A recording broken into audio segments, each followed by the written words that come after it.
VOA News. I'm Christopher Cruz reporting.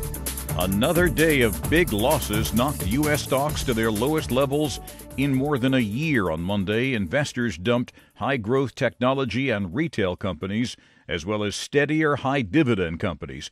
Oil fell below $50 a barrel for the first time since October 2017. The Dow Jones Industrial Average fell 507 points. That followed a 496-point drop on Friday.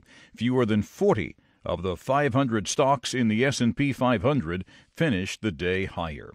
A Senate report due to be released today says the Russian interference operation discovered after the 2017 election was much bigger than originally thought. Associated Press Washington correspondent Sagar Meghani reports from the White House. The report says there are still active and ongoing Russian interference operations on social media platforms. Private researchers used data provided by Facebook, Twitter, and Google's parent company in compiling the report. Combined with another report, it's the first comprehensive look at Russian interference on social media beyond what the companies have said. Today's report says there are still live accounts tied to a Russian agency that was named in a special counsel indictment for a social media operation aimed at influencing the 2016 race. The UN General Assembly on Monday voted nearly unanimously to adopt a framework to strengthen the international response to the global refugee crisis. The United States and Hungary were the only two nations to vote against the Global Compact on Refugees. 181 countries voted in favor. The Dominican Republic, Eritrea, and Libya abstained. Over the past 18 months, states have been negotiating the non-binding document. This is VOA News. Pakistan organized peace talks involving U.S. and Taliban officials took place in the United Arab Emirates on Monday. The special representative for Afghanistan reconciliation led the U.S. team in talks that included representatives from Pakistan, Afghanistan, Saudi Arabia, and the host country, Taliban and Pakistani officials confirming the news to VOA. The White House is denying Turkey's claim that President Trump is thinking about extraditing the wanted Muslim cleric Fethullah Gulen to Turkey.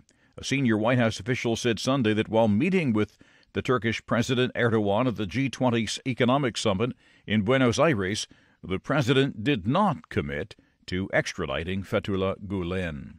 The United States is accusing two former business associates of one-time Trump National Security Advisor Michael Flynn of illegally carrying out a Turkish lobbying campaign in the United States. The two men, one an American, the other a Turk, were charged with conspiring to violate U.S. lobbying laws. Human Rights Watch and the Kenya National Coalition of Human Rights Defenders are alleging that Kenyan authorities have harassed and abused environmental activists protesting the development of a new coal plant.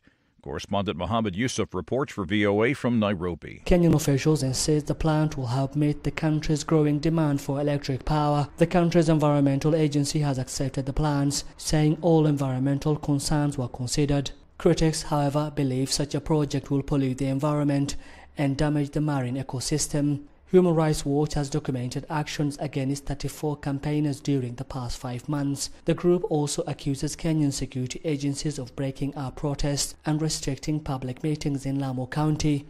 Prime Minister Theresa May says the postponed vote in Parliament on Britain's Brexit agreement will be held the week of January 14th. May, who is trying to prevent the economic damage of a possible messy exit from the EU on March the 29th, if no agreement were to be in place, struggled to convince lawmakers to vote for her unpopular divorce deal in January. I know this is not everyone's perfect deal. It is a compromise.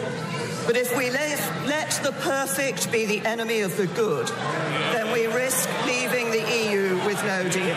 A growing number of politicians from across the political spectrum believe a new referendum may be the only way to break the political logjam over Brexit. But May told lawmakers that staging another referendum would not be democratic. Another vote which would do irreparable damage to the integrity of our politics. Associated Press correspondent Karen Chalmers.